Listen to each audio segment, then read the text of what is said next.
Hi, and welcome to another episode of Hot Takes with me, the Silver Fox. One of the main problems, of course, of the SNP is the fact that it's sort of very centred on the central belt.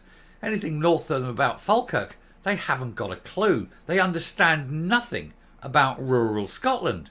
It may as well not exist. It's a wasteland to them. They have no understanding of what happens there. They don't understand the issues there. They don't understand what the people there need. But they have to show that they're the experts in everything, and so they come up with these strange new rules that people who are experts say, are you kidding me? It's the worst idea ever. But then, of course, they can't admit they're wrong, and so they insist that it has to happen. They double down, and they create situations where they're actively damaging not just the lives and livelihoods of people, but the actual environment itself. They're destroying rural Scotland simply because they're morons who daren't admit that they don't know what they're talking about.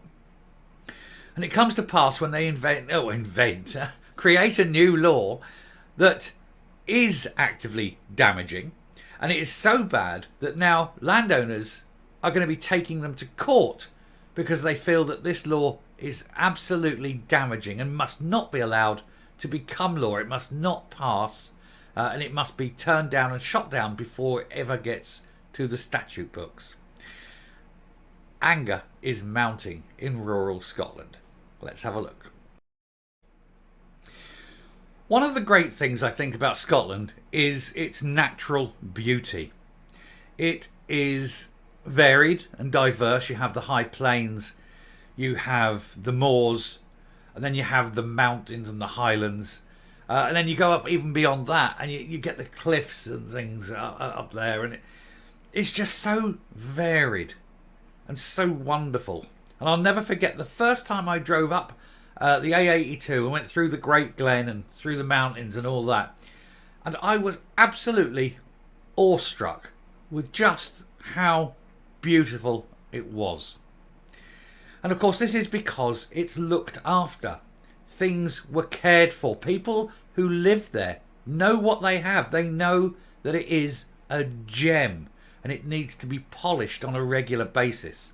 It's just a problem that the SNP never travel up there, never look, never are filled with a sense of awe and wonder when they're going through the Highlands of Scotland, say.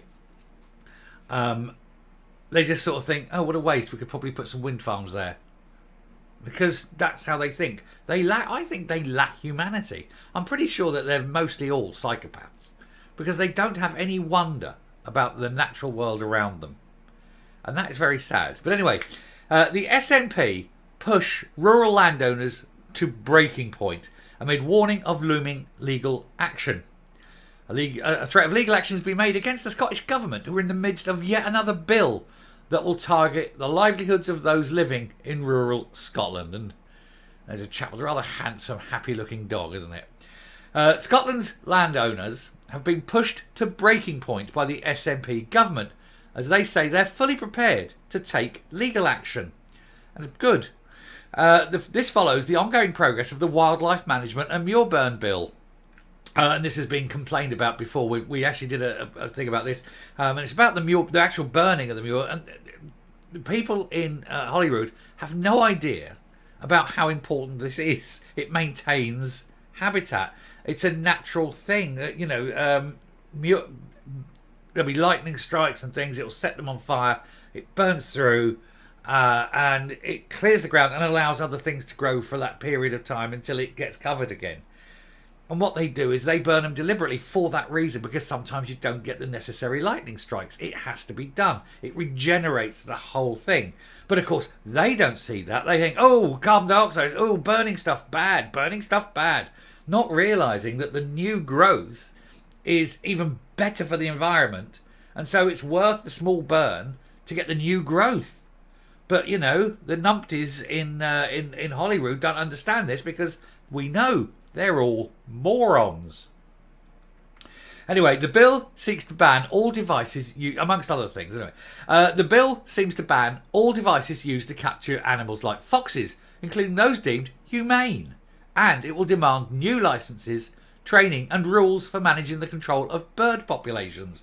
Again, what this is nothing to do with controlling the environment. This is wanting to get their political officers involved in every single aspect of every single sector of every single business and in every single part of your life in Scotland. There's no need for these, but all we have to do it. Why? We can control it. We've got a political man there. They don't do something, we can remove a license. It gives us power. We can control. We can tell them to do this or you lose your license, and that's what this is. They've got no concern about these animals, and we know foxes are a pest, and there are humane ways of dispatching them, and they're now trying to take away even humane ways of dispatching foxes. It's a sign of the stupidity that they're just using a sledgehammer to crack a nut, basically. The bill has been described as a legislative sledgehammer to the sector, and in an interview with the Scottish Express, Ross Ewing from Scottish Land and Estates described the near constant pressure on those trying to manage the environment. He said, "To be honest with you, it's just like feeling of constant pressure on the part of the Scottish Government, almost like a drip effect," he said. The bill is still in its consultation phase, but doubts are being that it will ever be heard by the Minister has turned into threats of legal action. In other words, they've tried to tell the Minister, look, for God's sake, don't do this, do this, do this, listen, we're the experts. And the Minister doesn't want to listen to them because, of course, that's the way the SNP work. They never listen to experts because if they are have a meeting formally with an expert and it's minuted and the experts tell them that this is what needs to happen and they go against the experts, then they're liable for this. So what they do is they just don't have meetings with experts because they don't want to be told what to do. They want to do what they want to do, not do what is best. That's the difference. And of course, this, as I say, has got nothing to do with the environment, nothing to do with animal care, nothing to do with anything. It's all to do with control. Micromanagement. They want micromanagement of every single aspect of Scottish life. Mr. Ewing adds, it's one thing after another thing that seems to be coming down the tracks at the moment. Land managers can only be pushed so far, and I'd probably describe it at the moment as breaking point. I think that's where we're at. He says the feeling on the ground is that unless we see some changes from ScotGov, it is likely that legislation is inevitable. In the context of this piece of legislation, I think people are not willing to put up with something that is ultimately going to disincentivise investment in rural management. And of course, the jobs in rural Scotland depend on the environment. They depend on all these things. First of all, it's a huge money spinner. And secondly, the people who do these things there maintain the environment and keep the environment beautiful because it's in their interest to do it. If you stop people from managing this land, what happens? It goes to rack and ruin and wild and wilderness. Things happen. Animals aren't cared for. The environment doesn't look particularly good. You lose investment, you lose tourism, and ultimately you cost Scotland billions. But the idiots in Holyrood, they don't understand that because they're imbeciles, aren't they? Anyway, this view echoes widespread concern from those in the Highlands and rural areas who feel the SNP has abandoned them. Of course they have. They don't. To the SNP, these places don't really exist. They don't exist on paper on a map. They never go there. They daren't go there. They'd be thrown out in the rear, wouldn't they? The recent backlash against the highly protected marine areas being another example of legislation that targets specific communities. Trying to destroy it and trying to overly control it yet again. Concern over the wildlife bill is palpable and fully justified, says Scottish Conservative Rural Affairs spokesperson Rachel Hamilton MSP. The anger felt by rural communities over the SNP's refusal to listen to their concerns over this bill is palpable and fully justified. It's yet more evidence of nationalist coalition's shameful ignorance and contempt for rural Scotland. They don't know. They really don't know, and they don't care. Said this bill will force farmers and land managers whose job is to protect livestock and endangered wildlife through predator control to change their practices almost overnight. A sensible approach would have seen SNP ministers consult stakeholders well in advance and provide a practical timetable. But they don't. They don't want to talk to the people who do it because it would change what they intended to do, meaning that they had got it wrong and they can't have that. And it also means that they don't get their way. And again, they can't have that. She said, Ross Ewing is right to say we've reached breaking point, and if there's a legal challenge to this floor bill, the SNP Greens will only have themselves to blame. And bloody good luck to them. Let's hope they do challenge, they do win, and another defeat for the SNP, who once again prove that they are quite incapable of, any kind of government, because they don't understand the issues and they're scared, witless, to talk to experts. Anyway, stop there and come up.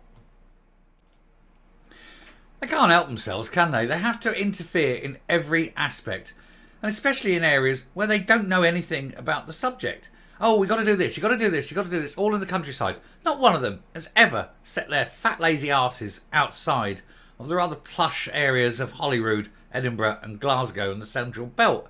They've never gone up to these places, they've never stood in the Highlands, they've never hiked up the top of anything. Because that's just too much effort, isn't it? It's too far away from the seat of power. No wonder the world is falling apart when you get morons. We keep voting morons in. Stop voting them in. Stop voting idiots into power. They're the two types of people get to power, isn't it? Idiots and psychopaths. And in the SNP, you tend to get both of them, which doesn't make a good mix. Anyway, I shall stop there. Thank you very much for watching. I hope this has been illuminating. Do please hit the subscribe button, ring that bell, leave a like, leave a comment, please share the video. And until next time, stay safe, stay well, and enjoy rural Scotland while you've got the chance. It may not be there for very much longer. Bye.